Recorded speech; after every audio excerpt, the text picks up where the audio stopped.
أعوذ بالله من الشيطان الرجيم بسم الله الرحمن الرحيم الحمد لله رب العالمين بارئ الخلائق أجمعين ثم الصلاة والسلام على أشرف الأنبياء والمرسلين حبيب قلوبنا وطبيب نفوسنا أبي القاسم المصطفى محمد اللهم صل على محمد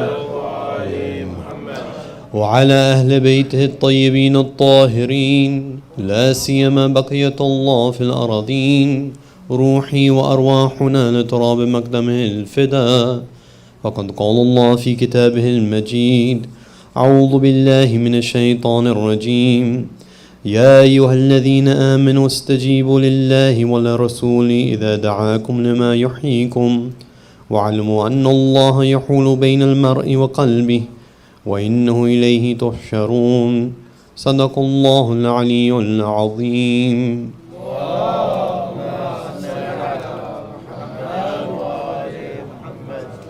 For the hastening of the reappearance of our Imam, please recite a louder salawat. Allahumma salli ala Muhammad wa ali Muhammad. And so that we may be among the first of the companions and the greatest of the companions of our Imam, please recite the loudest of salawat. Allahumma salli ala Muhammad wa ali Muhammad. Assalamu alaikum, dear brothers and sisters. Before we go into the actual speech and things that we want to talk about, I wanted to mention a couple of points about these majalis that we have. As the nights progress and we get closer and closer to the night of Ashura and the day of Ashura, which is the peak of our grief, and the majalis reaches the peak of its fervor, we should also be noticing and witnessing a change within ourselves that's increasing throughout these nights, which is that our attention towards Allah subhanahu wa ta'ala should be increasing further and further and further. Similar to how it happens in the month of Ramadan, where the start of it, there's fasting and things and it's difficult, but there's still a heightened level of ibadah, and it reaches that peak in the nights of Qadr. A similar thing should be happening here as well, because the attachment that we feel with Imam Hussain, with the caravan, is greatly increasing over these nights. And ideally, that means that we should be attached to what they're attached to, right? And so, a way to see this and witness this within ourselves is see whether after these majalis, when we go home the next day, do we sense within ourselves a heightened sense of obligation towards our wajibat? Do we sense a heightened distaste towards those things that are haram? Do we feel within ourselves more of a desire to do dua, to pray? These are things that we should be trying to find within ourselves. And if we push it within ourselves, it'll happen. It's something that can happen easily. But it does require effort. It's not going to happen magically on its own. It will take steps from ourselves. And we have to honestly seek it and desire it. If we're not desirous of it, then it's not going to happen. But that's something that's important, extremely important. I mean, it's almost like it should be utterly befuddling to think that it's possible for me to spend all night doing the aza of Abu Abdullah al-Hussein. Let's say, for example, on the night of Ashura, and then not pray Fajr or miss Fajr. And if overslept, something happened, okay, that's an excuse. But purposefully, how can I equate that within myself? There's something that should be a sense of deep shame if that happens. And again, we shouldn't run away from that shame. We shouldn't just say, oh yeah, I'm embarrassed, I'm shameful, but then distract myself. No. Accept it. If we're wrong and if we're guilty, accept it. And then use that to change. That only happens when we recognize that shame and we let it affect us, instead of distracting ourselves from it and moving forward. What we've been talking about these past few nights has been regarding the intellect and the obligations that the intellect puts upon us. The one that we've been talking about specifically was the concept of thanking and being thankful for the many blessings that Allah subhanahu wa ta'ala has given to us. And we've mentioned how there's many barriers from that happening properly, chief of which is the attention that we pay to this world instead of the real world, which is the next. Or paying attention to our material self instead of our real self, which is the intellectual self.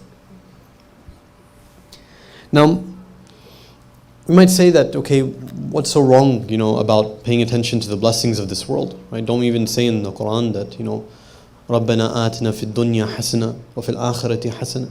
Right? I say, I want, oh my Lord, give me good in this world and in the next world. So I want them both. Why are we saying that, as if like all the stuff in this world is just distraction and bad? And we're not saying everything, first of all. But secondly, what are we saying when we say we want good in this world? Are we saying that we want health? Are we saying that we want wealth, renown, status? No. None of those things are inherently good. The good that is in this world is that which leads me to Allah subhanahu wa ta'ala. Simple as that. And yes, we are commanded, right? Commanded to seek things that we think and perceive to be good, right? So if I perceive health to be good, which we should, then we should organize our lives towards that. But at the end of the day, we recognize that perhaps there might be a situation when health is not good for me, when sickness is better for me. That doesn't mean that I seek sickness, but I recognize that fact.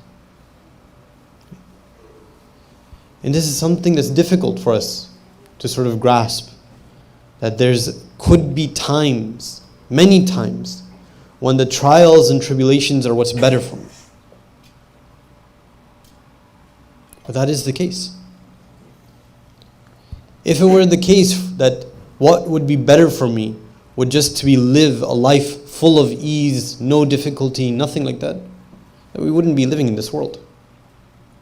This world is a world where there will be difficulty, there will be tests, there will be conflict. It's unavoidable. I'm not saying, again, that doesn't mean that we should do something to increase those things. Obviously not. Right? That's not our job to do that. It's not anyone's job to do that. But it happens. By virtue of the limitations of this world, it will happen. And a lot of that, much of that, is necessary for me to progress, and without which I wouldn't. Now, the verse that I recited in the very beginning says, أعوذ بالله من الشيطان الرجيم يا أيها الذين آمنوا استجيبوا لله والرسول إذا دعاكم لما يحييكم. It says, O you who believe, O you who have iman, answer or respond to Allah subhanahu wa ta'ala and the Prophet when he calls you to that which enlivens you, that which gives you life. It's describing the call of Islam in terms of that which gives you life. That everything that Allah subhanahu wa ta'ala wants from you, that the Prophet is calling us towards, is that which gives us life. What does that mean on the opposite again? Again, it's important to look at those opposites. It means everything other than that. Everything other than the call of Allah subhanahu wa ta'ala and the Prophet would lead to death. And this is not life and death in terms of life and death in this world. It's ultimate life and death. Everlasting. So it means if I want success, if I want goodness, if I want anything, it's from this path, the path of Allah subhanahu wa ta'ala. And if I don't recognize that, if I don't go towards that, then it leads to my death.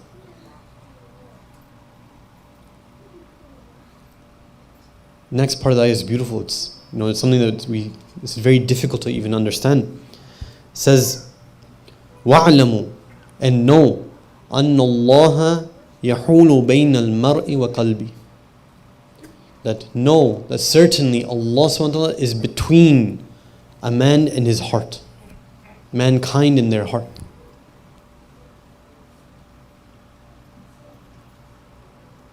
It's showing how close Allah subhanahu wa ta'ala is.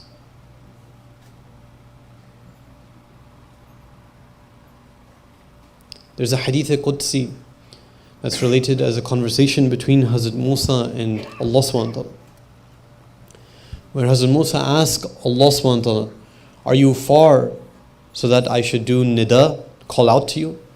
Or are you close so that I should do munajat and whisper to you? And Allah subhanahu wa ta'ala responds by saying, Ana jalisu man dhakarani. Says, I am the seating companion. I'm right next to the person who remembers me.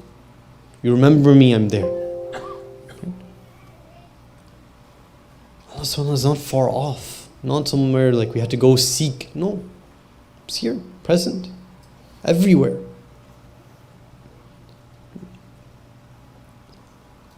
Why am I emphasizing this now?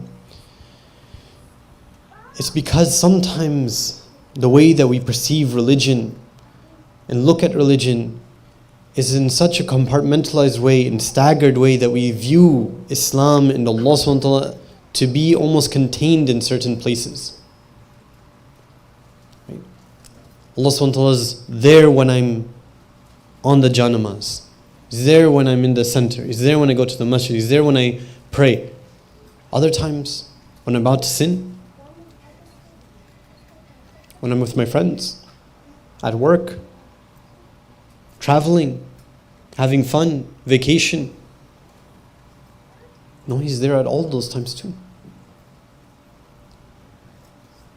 And it's when we feel the presence of Allah subhanahu wa ta'ala constantly, and we're constantly aware of Him in our lives, that our lives change.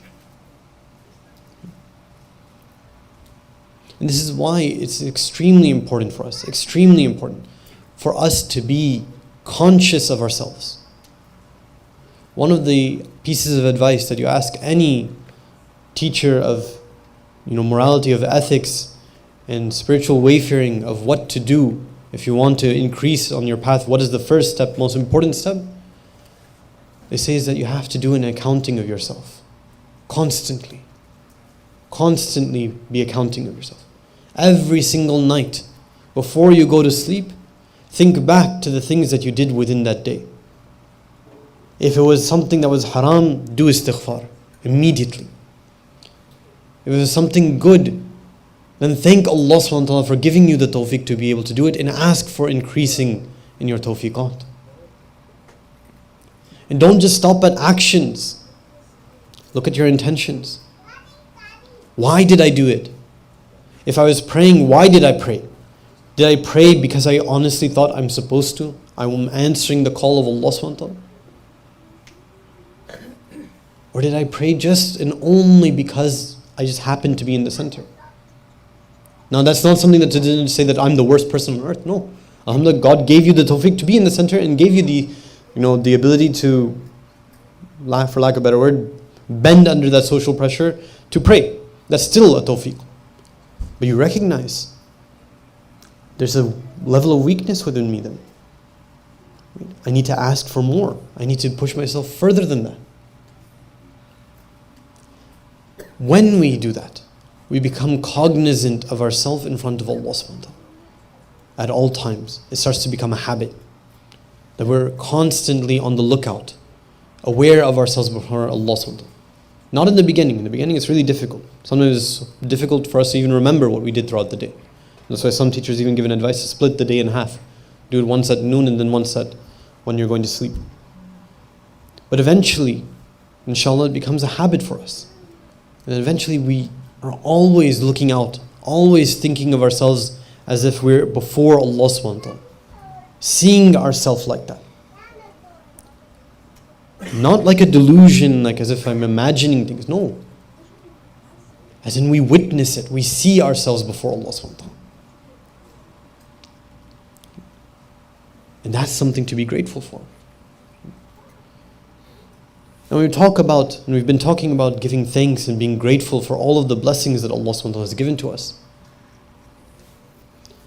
And the question, again, like, why do we have to be so grateful? Like, what is the connection between all of this and gratefulness? And it should be quite clear to us from what we said previously and what we just said now.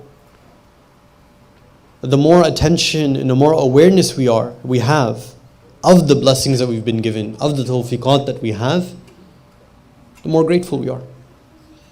The more we realize how much we depend on Allah subhanahu wa ta'ala, the more grateful we are.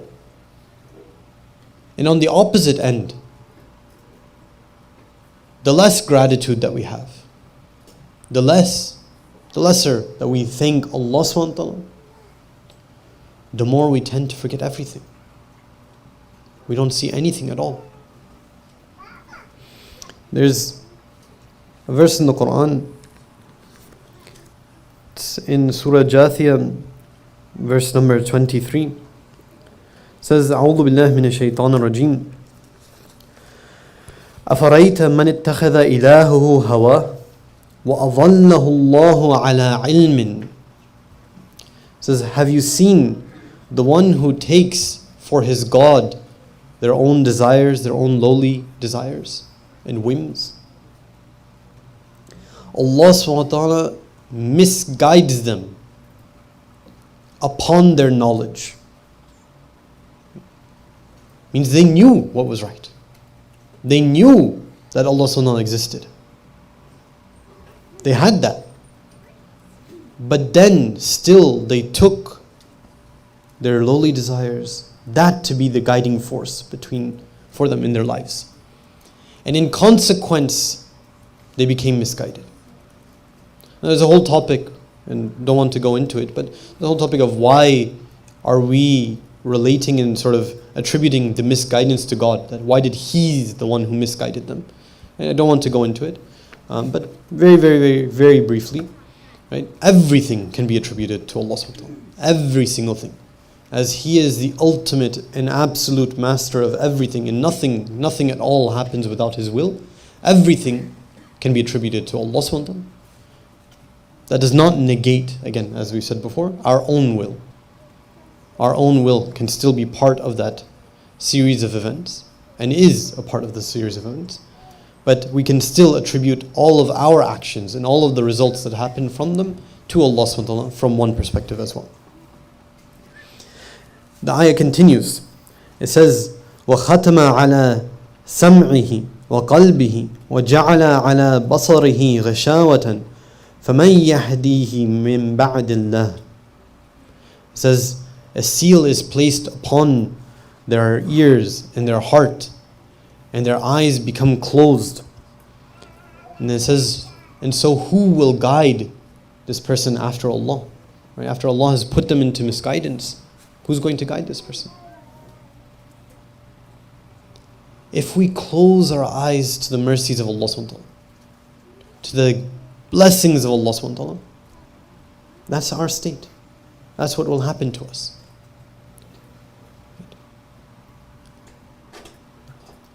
And this part of it is important. We see many things. We see many things in our lives from only one perspective. Right? We see, for example, the money that I have, the clothes that I'm wearing, the relations that I have with other people, the family that I have, friends, all of these things, we see it. But we don't see it as something being given to me. We just see it as constant things, items that are there, and then perhaps we see them as leaving. But it's rare that we see both the coming of those things and the leaving of those things as acts of God.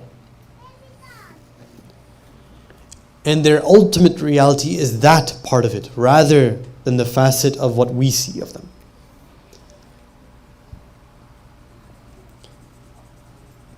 It's again that persistent delusion that we have of seeing everything as absolutes, as seeing everything as independent, as stable.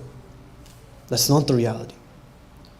everything, for lack of a better word, again, is in flux inherently. It's only by virtue of Allah subhanahu wa ta'ala that stability is granted. And so everything, the attaining and receiving of things and the letting go and the disappearance of things everything is attributable to Allah subhanahu wa ta'ala. And so everything that we see in our lives, every action, every reaction, is a way and methodology by which we can attain a closer link with Allah subhanahu wa ta'ala. There's an ayah in the Quran that says, please just say salawat ala Muhammad wa ala Muhammad.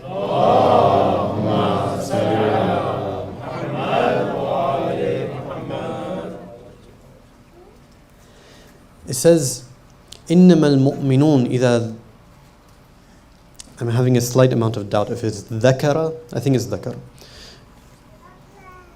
It's better for me to check. I believe it's in the beginning of Surah Anfal, if I'm not mistaken. ذُكِرَ, it's okay. ذُكِرَ وَجَلَتْ قُلُوبُهُم. Ahsan, thank you. إِذَا ذُكِرَ اللَّهُ وَجَلَتْ قُلُوبُهُم. When they remember, certainly the mu'mineen are those when they remember Allah subhanahu wa ta'ala, their hearts tremble. وَإِذَا تُلِيَتْ عَلَيْهِمْ آيَاتُهُ زَادَتْهُمْ إِيمَانًا.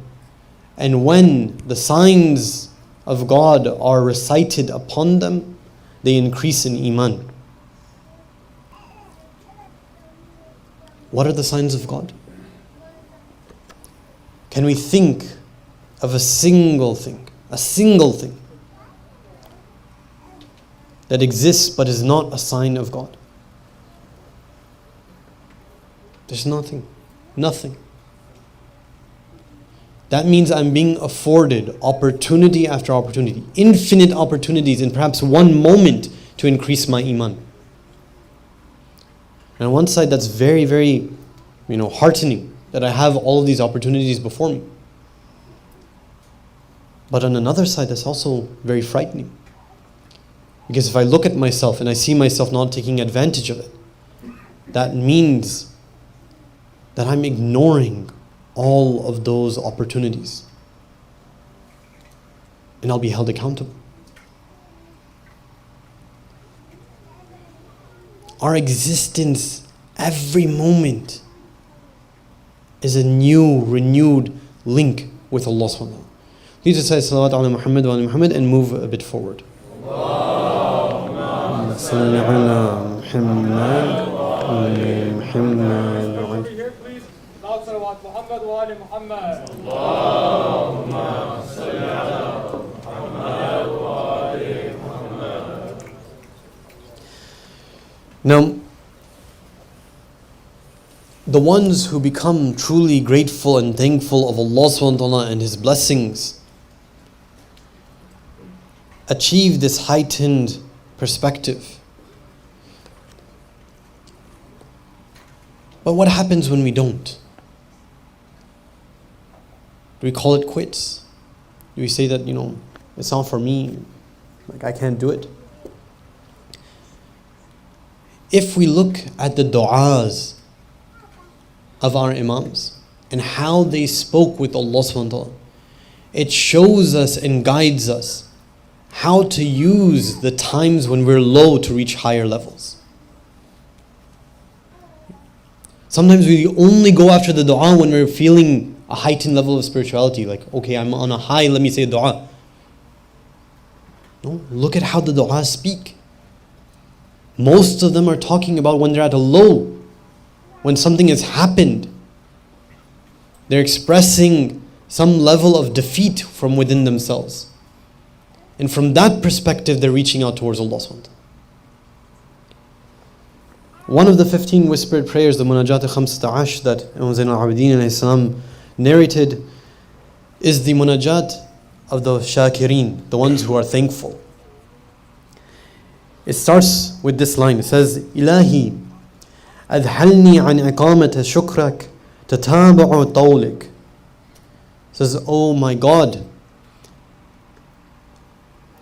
the extent and the continuous showering of blessings one after another, is that which has taken me away from thanking you. It's usually what happens in our lives, right? When everything is going good, when we're receiving more and more and more, unfortunately, that's when usually our attention is the least towards Allah subhanahu wa ta'ala. It's only when something happens, right? Some tragedy, some misfortune, some sickness, that's when we remember.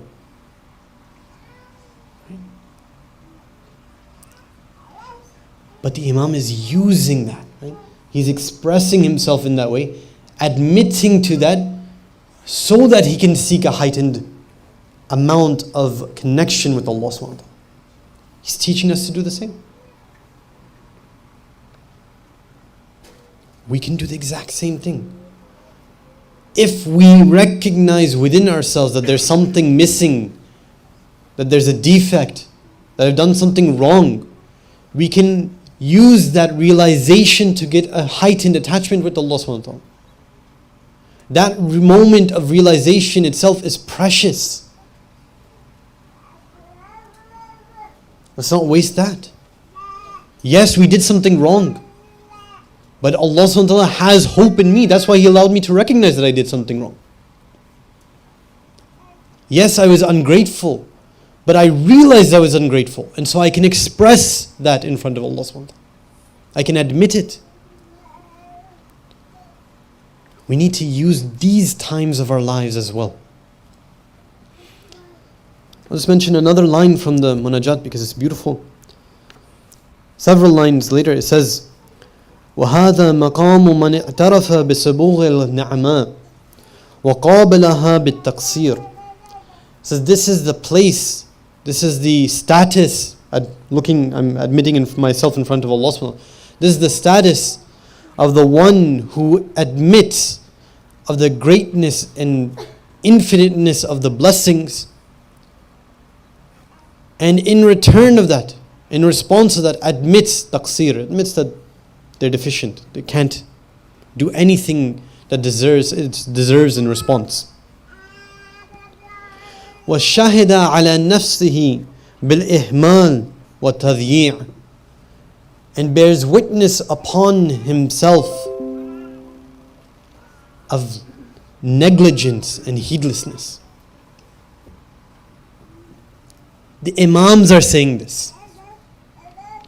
If the Imams are using these kinds of words in front of Allah subhanahu wa ta'ala, think about how you and I should be speaking.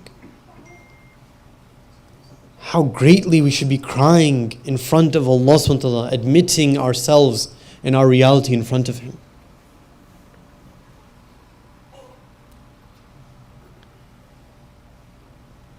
It's not something that's like,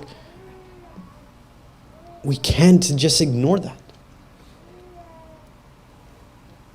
We can't run away from ourselves. Who we are is, it's apparent. It's apparent in front of Allah subhanahu wa ta'ala. It's known. We can't run away from it. There's no shortcuts. There's nowhere to hide. Everything will be accounted for.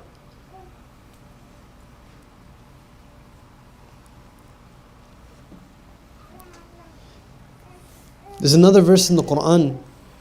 It's actually a story in the Quran which talks about putting this concept of thankfulness within our lives in a way perhaps that we wouldn't think of it. It's in Surah Naml, verse number 40, from the beginning, not from the beginning, but from the middle. The story goes as this. It's in the story of Hazrat Sulaiman, when he's, asking the various birds and things, where is Hudhud, right? And he gives news of all these things that are happening, of Bilqis and the Queen of Sheba, and tells all of these things. And then eventually comes to a point where it says that who can bring the throne of Bilqis before she comes. Right? And then it says that one Ifrit min al-Jinn, the one person from amongst the Jinn, says that, I can bring it, before you stand up from your place. But then another person says that I can bring it before you even close your eye. Right? And he does so, and this is the response of Hazrat Sulaiman. He says, هذا من فضل ربي ليبلوني أأشكر أم أكفر ومن شكر فإنما يشكر لنفسه ومن كفر فإن ربي غني كريم. Says, this is from the grace of our Lord. هذا من فضل ربي. This is from the grace of my Lord. For what? Is it just meaningless that some amazing thing happened and there's no purpose? No, there's a purpose. ليبلوني, to test me. Am I going to be thankful, or am I going to cover it up? Am I going to be negligent, ignore this great blessing? And if I give thanks, فَلِنَفْسِي, it's for myself. I get the benefit. If I'm grateful, I get the benefit. And the one who does kufr, Allah subhanahu wa ta'ala is ghani. He's needless. That didn't affect him at all. And so if we think that we're achieving anything by ignoring that blessing, no, we're not.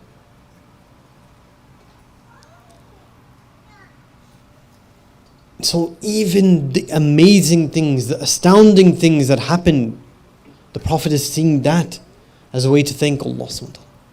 Am I grateful or am I not? And again, we talked several times about this concept that thankful, being grateful, is not a thing of the tongue. It's not how I speak. It's not what I say. Not only. It is important to express things. Right?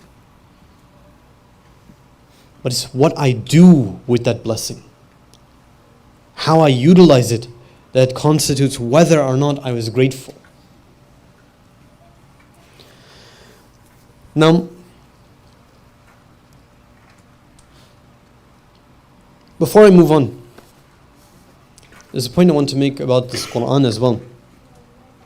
We talked about dua and said that these dua and munajat and things are a great way for us to realize how to think and train ourselves to think in a certain way.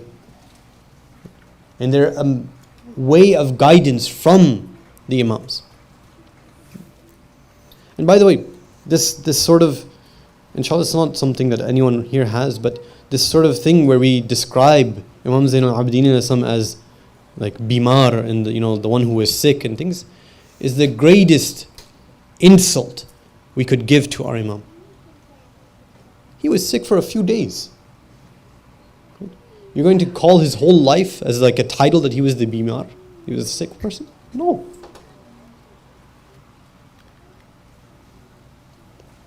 His life was full of guidance, full of active amounts of resistance and pushing. You open up Sahifa Sajjadiyah, full of teachings, beautiful teachings, life-changing words.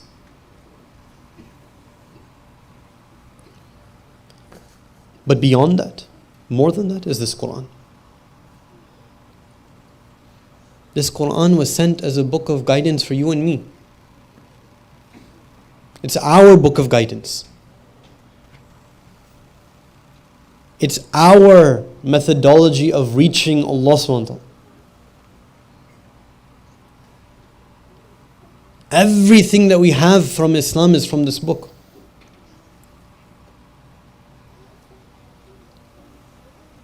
It should be a part of our lives. And I'm using very less harsh words here. But it should be a crucial, inescapable part of our lives.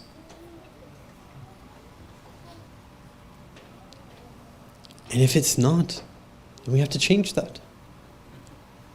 If we can't read Arabic, let's learn to read it. Learn to read it. It's not too difficult. It's not that difficult. Yes, it requires classes. Yes, it requires effort. It's not impossible.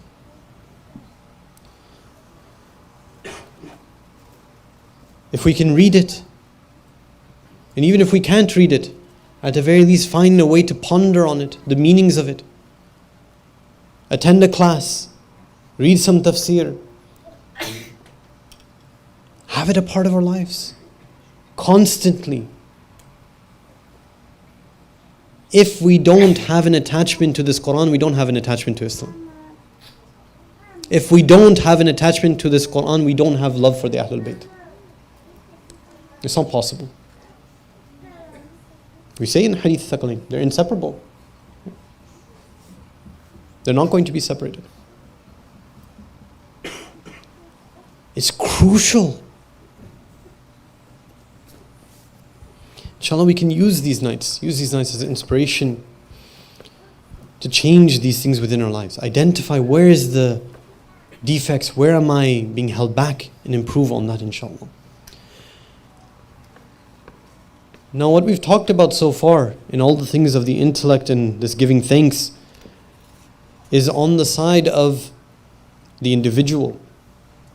And as an individual, how to give this thanks. But there's much more to talk about it than that.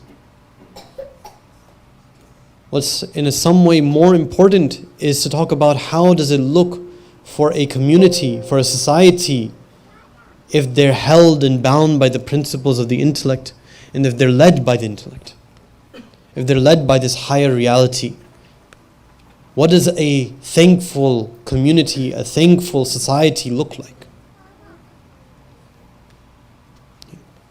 And how does this change that society? How does it change how they interact, how they talk to each other, how they work? As we are here right now, we see a glimpse of it. Not in ourselves. Inshallah, maybe we do see it in ourselves, but my point isn't ourselves, but rather in the caravan of Imam Hussain alayhi salam. We see a group of people who have come together with a realization of something much greater than themselves, orienting their lives towards Allah subhanahu wa ta'ala and expressing that gratitude.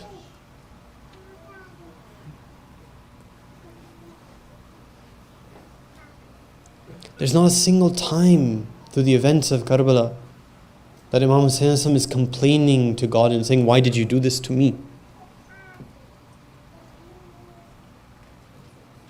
Let's think about our own lives.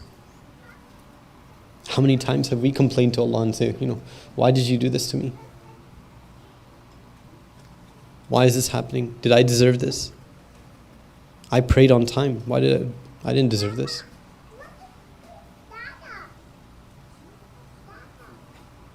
But those bonds that were there, that caravan, the movement as a caravan, is much beyond just one person. Inshallah, in the further nights, we'll talk more about this, in more detail about the ramifications of this kind of perspective within building a community. Inshallah, we can spend a few minutes mentioning the masa'ib of Aba Abdullah al-Hussein.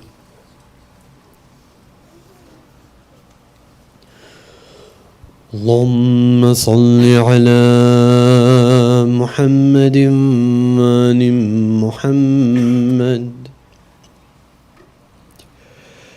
السلام عليك يا أبا عبد الله وعلى الأرواح التي حلت بفنائك. عليك مني سلام الله أبدا ما بقيت وبقي الليل والنهار، ولا جعله الله آخر العهد مني لزيارتكم. السلام على الحسين وعلى علي بن الحسين وعلى أولاد الحسين وعلى أصحاب الحسين. Dear brothers and sisters, as the nights pass and we approach the night of Ashura, we feel a sense of desperation within ourselves. We feel this desire that we should be able to go back into history and stop this from happening. We should be able to stop all that happened, all those tragedies. We should be able to sacrifice ourselves for our Imam. Brothers and sisters, imagine ourselves on the plains of Karbala. If we can't do that, for those of us who have gone to Karbala, imagine ourselves before those golden domes, in front of that shrine. Let's say one more time, let's say our salams one more time. Assalamu alayka ya Aba Abdullah وعلى الأرواح التي حلت بفنائك عليك مني سلام الله أبدا ما بقيت وبقي الليل والنهار ولا جعله الله آخر العهد مني لزيارتكم السلام على الحسين وعلى علي وعلى أولاد الحسين وعلى أصحاب الحسين. Dear brothers and sisters, in the caravan of Imam Hussein, they were all gems and shining personalities. But among those shining personalities, even from among all of those great personalities, there's some that stand out even more. If we need anything to tell us of that, we can see that some of these personalities are always mentioned separately in our ziyarat. They're not mentioned just in the group of the shuhada, of the sons of Imam Hussein, of the ashab of Imam Hussein. We just now said, Assalamu ala Ali ibn al-Hussein. We sent our salams on Ali and al-Akbar. When we look at this caravan, as they departed their home in Medina, they departed everything that was familiar with them. We must imagine that for them it was a great source of comfort that they had Ali and al-Akbar with them. Because we know that whenever the people, not just the Ahlul Bayt, but anyone wanted to remind themselves of the Prophet, they would look on Ali and al-Akbar and see him and be reminded of the Prophet. A time comes on the day of Ashura when all of the companions of Abu Abdullah al-Hussein have been martyred. And the time comes for the Bani Hashim to start approaching the battlefield. According to most narrations, the first of those to ask permission was Ali ibn al-Akbar. He goes to his father Imam Hussein alayhi salam and asks him for permission. And according to some narrations, contrary to every other person, Imam Hussein doesn't try to convince him not to. He just immediately gives him permission to go. When Ali ibn al-Akbar starts moving towards the battlefield,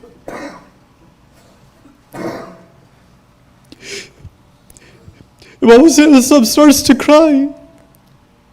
And he says, "Oh Allah, bear witness that I've sent the one ashbahu khalqan wa khuluqan wa mantiqan ila rasulik. I've sent to these people on this battlefield the person who is closest and most resembling in appearance, in characteristic, and in his speech to Rasulullah. Whenever we wanted to see Rasulullah, we would look at Ali al-Akbar.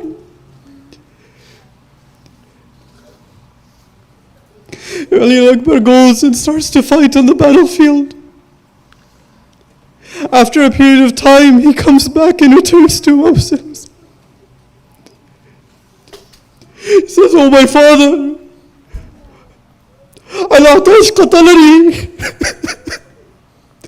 Thirst is killing me, and the weight of this armor is wearing me down. Do you have any water for me?" The Imam responds, saying, Be patient. Be patient, my son. Certainly your grandfather is waiting to give you a cup of water from which you'll never become thirsty afterwards. Ali Akbar goes back onto the battlefield.